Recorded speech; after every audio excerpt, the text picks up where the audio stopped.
बोलो जयकारा बोल मेरे श्री गुरु महाराज की जय।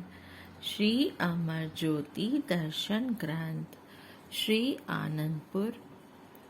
श्री आनंदपुर दरबार की महामहिमा अब देश देशांतरों में फैल चुकी थी। रूहानियत और भक्ति का यह महान केंद्र संपूर्ण विश्व में विख्यात हो गया। महापुरुषों की अनमोल एवं दिव्य वाणियों से जगत में सर्वत्र ज्ञान का आलोक भर गया। इस दरबार की महिमा को सुनकर लोग दूर दूर से यहाँ आध्यात्मिक लाभ प्राप्त करने हेतु आने लगे। महापुरुषों के अलौकिक एवं नूरानी दर्शनों का लाभ उठाकर अपने धन्य धन्य भाग मनाने लगे। श्री दरबार की बढ़ती महिमा को सुनकर सन 1977 में लोकसभा स्पीकर श्री बलराम जाखड़ भी श्री दर्शन हेतु श्री आनंदपुर में आए। श्री परमहंस अद्वैत मंदिर में अरुणिम बेला में श्री आरती पूजा का दिव्य नजारा था। श्री प्रभु जी के दाई बाई और सन्यासी वस्त्रों में महात्मा जन व बाई जन बैठे थे और सामने सफेद वस्त्र धारण कर सभी भक्त व भक्त्यानियां अपनी अपनी तरफ बैठकर श्री दर्शन अमृत रस का पान करते हुए भाव विभोर हो श्री आरती पूजा के पद गायन कर रहे थे। यह दृश्य अर्शों से उतरा हुआ कोई अलौकिक दृश्य प्रतीत हो रहा था। आनंद भरे इस वातावरण में जाखड़ की जी भी अपनी सुध बुध बोल कर तन्मयता से श्री दर्शनों का आनंद उठा रहे थे। आत्मा भक्ति रस का आस्वादन कर तृप्त हो रही थी। श्री आरती पूजा के कार्यक्रम के पश्चात उनकी भेंट कुछ महात्मा जनों से हुई जो सेवा में संलग्न थे। उन्होंने एक महात्मा जी से पूछा कि आप इतनी तत्परता से सेवा में जुटे हुए हैं, क्या आपको कोई वेतन भी मिलता है?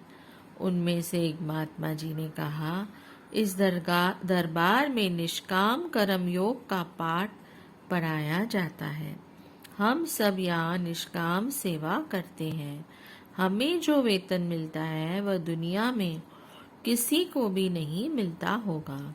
हमें भक्ति की वह बहुमूल्य अनमोल संपदा मिलती है जिसकी तुलना में त्रिलोकी की सभी वस्तुएं तुच्छ हैं। नहीं हमारे दिल में उन वस्तुओं की चाहना है जिसको सत व दायमीद वस्तु की प्राप्ति हो जाए। वह भला क्यों कर असत वस्तुओं की चाहना करेगा? उनके इस प्रकार के भक्ति से पूर्ण विचारों को सुनकर वे बहुत प्रभावित हुए और श्री दरबार की बुरी बुरी प्रशंसा करने लगे। श्री आनंदपुर का काम निपटाकर वे सुखपुर अस्पताल में पहुंचे। सुखपुर में सेवा करने वाले डॉक्टरों और नर्सों के प्रसन्नचित्त चेहरे और उनके द्वारा रोगियों के साथ किए जाने वाले सद्व्यवहार को देखकर वे आश्चर्यचकित रह गए। प्रसन्नता मुद्रा में उन्होंने एक मरीज से पूछा, यहाँ तुम्हें कोई कष्ट या कठिनाई तो नहीं होती? तुम्हारी देखरेख किस प्रकार की जाती है? उसने उत्तर दिया, श्रीमान, हमारा इस ढंग से उपचार किया जाता है कि हमें बहुत जल्द ही यहाँ से छुट्टी मिल जाती है। उन्होंने कहा, मैं कुछ समझा नहीं, इसका क्या अर्थ है? उस रोगी ने उत्तर दिया, यहाँ पर हमारी सेवा व देखरेख बहुत हित से की जाती है जिससे हम बहुत जल्दी स्वस्थ हो जाते हैं। यह सुनकर उन्होंने कहा कि हमने निष्काम सेवा का अगर कोई मूर्तिमान आदर्श देखा है तो यहाँ श्री आनंदपुर और सुखपुर में ही देखा है। और अति प्रसन्न हो वापस लौट गए। प्रभु जी ने निष्काम सेवा का पाठ पढ़ाते हुए और सेवकों के दिलों में दिन प्रतिदिन सेवा की लगन को सुदृढ़ करने के लिए कई विभागों की स्थापना करके सेवा के अथाह भंडार खोल दिए। यहाँ आनंद प्रिंटिंग प्रेस विभाग का वर्णन किया जा रहा है। आनंद प्रिंटिंग प्रेस। श्री श्री 108 श्री सद्गुरुदेव जी महाराज जी श्री तृतीय पातशाही जी ने आत्मिक उन्नति का साधन स्वाध्याय के लिए श्री आनंदपुर में प्रिंटिंग प्रेस का उद्घाटन किया। प्रेम, भक्ति, ज्ञान, वैराग्य तथा त्याग के आचरण रूपी भावनाओं से युक्त मासिक पत्रिका का प्रकाशन करवाया। इस मासिक पत्रिका आनंद संदेश को सिंधी तथा हिंदी भाषा में छपवाने का प्रबंध किया। उस समय यह छोटी आनंद प्रिंटिंग प्रेस थी जिसमें प्रेमी श्रद्धालुओं एवं जिज्ञासुओं के आध्यात्मिक लाभ के लिए कुछ पुस्तकें भी प्रकाशित की गईं। श्री श्री 108 श्री सद्गुरुदेव जी महाराज श्री पंचम पातशाही जी ने मासिक पत्रिका आनंद संदेश में प्रेमा भक्ति से परिपूर्ण संत महात्माओं के प्रवचन एवं भक्ति पथ पर समर्पित भक्तों की कथा लेखा से इसका और भी रूप निखार दिया। यह स्वाध्याय का माध्यम पहले भी जन जन को आत्म ज्ञान की गंगा में स्नान करा रहा था। अब यह जीवन में नया रंग, नई उमंग और भक्ति का प्रतीक अनुपम प्रेरणा स्रोत बन गया। इसके पश्चात आत्मिक संपदा का एक विशेष बहुमूल्य उपकार श्री परमहंस अद्वैत मत अमर ज्योति ग्रंथ प्रेमी गुरुमुखों एवं जिज्ञासुओं के लिए प्रदान किया, जिसमें श्री आनंदपुर के विनायक श्री परमहंस मान विभूतियों का जीवन चरित्र लिखा हुआ है। इन महान विभूतियों का दिव्य आलोक एवं परम आनंद की अनुभूति को पाकर सब प्रेमी जन कृतार्थ हैं, कृतज्ञ हैं। इसका प्रथम संस्करण अप्रैल सन 1972 में प्रकाशित हुआ, जिसका विशद विवरण पहले दिया जा चुका है। आप सदैव परमार्थ, भक्ति एवं आत्मिक उन्नति के उच्च सिद्धांत एवं महापुरुषों की मौजों को शीघ्र साकार रूप देने के लिए निरंतर संलग्न कार्यशील रहते। आरंभ में आनंद प्रिंटिंग प्रेस में लगी छपाई वाली मशीन बहुत पुराने मॉडल की थी। यह हाथ से चलती थी, जिस कारण इसकी मुद्रण की गति भी कम थी। जैसे जैसे श्री आनंदपुर दरबार की महिमा का प्रचार और प्रसार बढ़ता गया, वैसे वैसे ही गुरुमुख प्रेमियों के मन में भी यहाँ का इतिहास व साहित्य जानने हेतु उत्सुकता जागृत हुई। उनकी इस मांग को मद्देनजर रखते हुए इस प्रेस का विस्तार करने का निर्णय किया गया, ताकि प्रेमियों को प्रेमा भक्ति के विचार, परम आनंद व सुख के साधन स्वाध्याय द्वारा प्राप्त हो सके। उस मौज के अनुसार सन 1972 में श्री सद्गुरुदेव महाराज जी भक्त्यानियों की तरफ पीछे एक बगीचे की तरफ श्रीकार में पधारे। उस बगीचे की जगह का निरीक्षण किया। श्री वचन हुए कि यहाँ एक बहुत बड़ी प्रेस बनानी है। महाप्रभु जी ने स्वयं सारी रूपरेखा तैयार करवाई और बहुत शीघ्र ही इसकी नींव का शुभ उद्घाटन करते हुए फरमाया, इस प्रेस का कार्य जितनी जल्दी संभव हो सके करना है। बाहर के गुरुमुख भक्तों की यह मांग है कि उन्हें श्री आनंदपुर दरबार का साहित्य पढ़ने को मिले।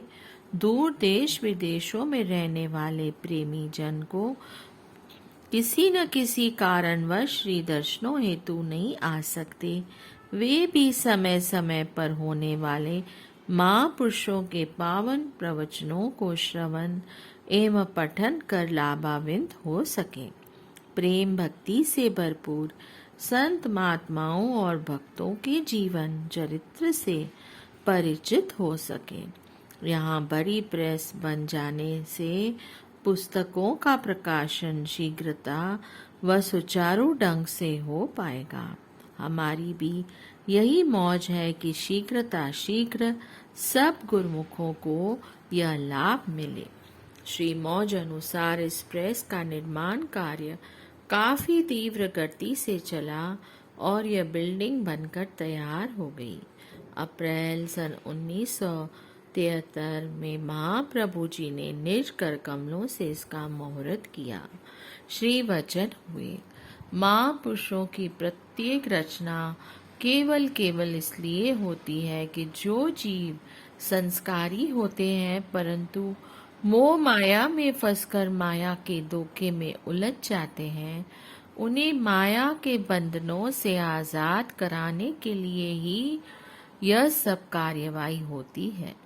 श्री आनंदपुर की रचना इसी सिद्धांत व लक्ष्य को सम्मुख रखकर की गई।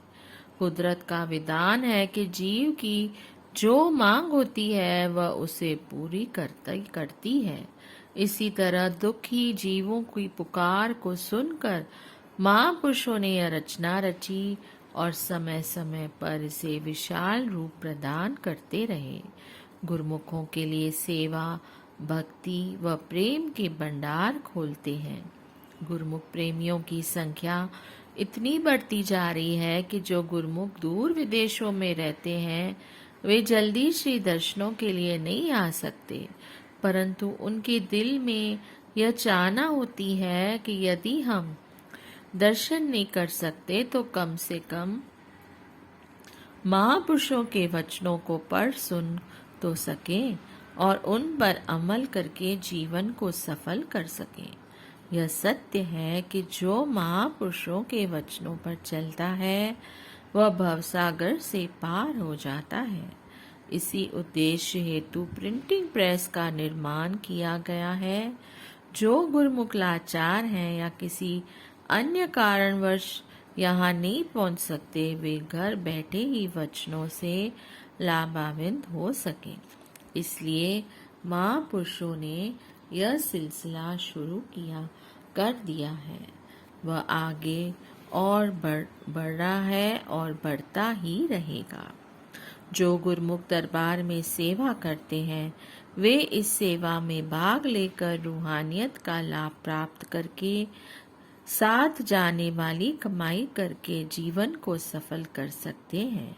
जो गुरुमुख बाहर रहते हैं वे श्री आनंद संदेश तथा रूहानी पुस्तकों में लिखी महापुरुषों की वाणियों को पढ़ सुनकर पूरा भक्ति व रूहानियत का लाभ उठा सकेंगे और अपने जीवन को कृतार्थ करेंगे। इस नई प्रेस में छोटी व पुरानी मॉडल की ट्रेडर व हाथ से ऑपरेट होने वाली मशीनें हटाकर आधुनिक मशीनें लगाई गईं, जिनसे पुस्तकों का प्रकाशन शीघ्रता से होने लगा। हाथों के अक्षर जोड़कर कंपोजिंग के स्थान पर अब कंप्यूटर में लेख टाइप किए जाने लगे। ट्रेडर मशीनों का स्थान ऑफसेट प्रिंटिंग मशीन ने ले लिया, जिससे प्रिंटिंग की गुणवत्ता और क्षमता में अद्भुत निखार आ गया। सन 1973 में श्री विदेश में रहने वाले प्रेमी गुरुमुखों की मांग को पूरा करने के लिए यह मासिक पत्रिका अब इंग्लिश में भी छपने लगी। इसका नाम भी मौत से स्पिरिचुअल ब्लिस रखा गया। इस पत्रिका के प्रकाशन से भारत तथा विदेश में रहने वाले गुरुमुखों को भी आध्यात्मिक लाभ पहुंचाने लगा। आपने अपनी असीम कृपा करते हुए श्री सद्गुरुदेव महाराज जी ने कई पुस्तकें अंग्रेजी भाषा में छपवाई। सिंध और भारत में रहने वाले सिंधी प्रेमियों की मांग पर सिंधी भाषा में भी पुस्तकों का प्रकाशन होने लगा। भक्तों के छोटे छोटे गुटके और भजनों के छोटे छोटे गुटके और यहाँ तक कि पावन अमर ज्योति ग्रंथ का प्रकाशन सिंधी भाषा में भी किया गया। बोलो जयकारा, बोल मेरे श्री गुरु महाराज की जय। जय सच्चिदानंद।